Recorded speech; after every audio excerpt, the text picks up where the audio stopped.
I got so much motherfucking design on right now. Break it down, bring it back, make it clap. I got 3 old thoughts, new block, wear that thing. Bitches on my line, and you know.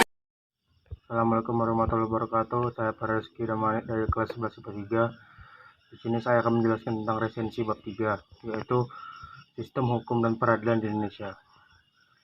Sistem hukum dikenal pula dengan istilah tata hukum. Tata hukum suatu negara mencerminkan kondisi objektif dari negara yang bersangkutan sehingga tata hukum suatu negara berbeda dengan negara lainnya. Tata hukum adalah hukum positif atau hukum yang berlaku di suatu negara pada saat sekarang. Tujuannya untuk mempertahankan, memelihara, dan melestarikan tata tertib hukum bagi manusia suatu negara sehingga dapat mencapai ketertiban. Tata hukum Indonesia merupakan keseluruhan peraturan hukum yang diciptakan oleh negara dan berlaku bagi seluruh masyarakat Indonesia yang berpedoman pada Undang-Undang Dasar Negara Republik Indonesia tahun 1945. Tata hukum Indonesia ditetapkan oleh masyarakat hukum Indonesia. Maka dari itu, tata hukum Indonesia baru ada ketika proklamasi kemerdekaan Indonesia yang tertuang dalam naskah kemerdekaan sebagai berikut. 1. Proklamasi kemerdekaan. Kami bangsa Indonesia dengan ini menyatakan kemerdekaannya. 2. Pembukaan UUD 1945 atas berkat rahmat Allah yang Maha Kuasa dan dengan didorongkan oleh keinginan luhur supaya berkehidupan kebangsaan yang bebas. Maka dengan ini kami menyatakan kemerdekaan Indonesia. Kemudian daripada itu, disusunlah kemerdekaan kebangsaan itu dalam suatu Undang-Undang Dasar Negara Republik Indonesia yang terbentuk dalam susunan Negara Republik Indonesia yang berkedaulatan rakyat dengan berdasarkan. Sejak proklamasi kemerdekaan Indonesia, maka ditetapkan pula tata hukum Indonesia dalam bentuk Kitab Undang-Undang Dasar, Hukum Pidana, dan Kitab Undang-Undang Hukum Perdata. Sistem peradilan di Indonesia.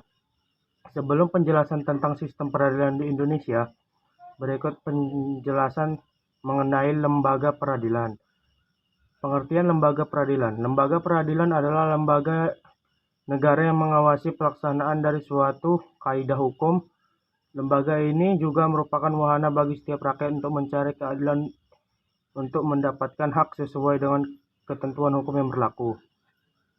Di Indonesia, lembaga peradilan mendapatkan kekuasaan kehakiman sesuai dengan amanat Undang-Undang Nomor 48 Tahun 2009 tentang kekuasaan kehakiman merupakan penyempurnaan dari Undang-Undang Nomor 14 Tahun 1970 tentang pokok-pokok kekuasaan kehakiman. Kekuasaan kehakiman di Indonesia dilakukan oleh Mahkamah Agung atau MA. MA kemudian membawa beberapa badan peradilan seperti peradilan umum, peradilan agama, peradilan militer, tata usaha negara, dan Mahkamah Konstitusi atau MK. Peran dari lembaga peradilan tersebut adalah sebagai penegak keadilan dan dibersihkan dari setiap intervensi atau campur tangan lembaga logistik, eksekutif, dan lainnya. Namun lembaga peradilan ini dibentuk oleh negara sebagai bagian dari otoritas negara di bidang kekuasaan kehakiman dengan sumber hukum peraturan perundang-undangan yang berlaku di dalam negara tersebut. Proses peradilan dilakukan di pengadilan, namun pengadilan tidak boleh menolak untuk memeriksa, mengadili, dan memutus suatu perkara yang diajukan dengan dalih bahwa hukum tidak ada atau kurang. Dasar hukum lembaga di peradilan Indonesia. Masih dalam pembahasan mengenal sistem hukum dan peradilan di Indonesia. Berikut dasar hukum terbentuknya lembaga peradilan di Indonesia. Hukum ini menjadi pedoman bagi lembaga peradilan untuk melaksanakan tugas dari wewenangnya sebagai lembaga kekuasaan kehakiman secara bebas tanpa ada investasi atau campur tangan siapapun. 1. Pancasila, terutama sila kelima yang berbunyi keadilan sosial bagi seluruh rakyat Indonesia. 2. UUD Negara Republik Indonesia tahun 1945 bab 10 pasal 24 ayat 2 dan 3. 3. Undang-Undang Nomor 3 Tahun 1997 tentang Pengadilan Anak. 4. Undang-Undang Nomor 34 Tahun 1997 tentang Pengadilan Militer.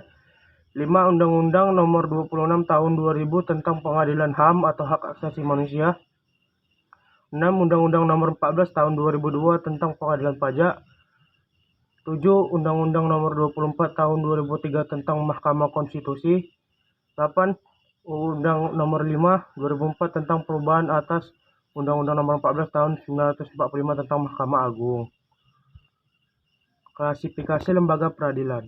Berikut macam-macam atau klasifikasi lembaga peradilan di Indonesia. Lembaga peradilan di bawah Mahkamah Agung. 1. Pengadilan umum. 2. Pengadilan agama. 3. Pengadilan militer. 4. Pengadilan tata usaha. Di bawah Mahkamah Konstitusi yaitu 1. MK adalah lembaga yang dibentuk berdasarkan keputusan Presiden dengan susunan organisasi terdiri dari satu orang ketua merangkap anggota, 1 orang wakil ketua merangkap anggota, dan 7 anggota hakim konstitusi.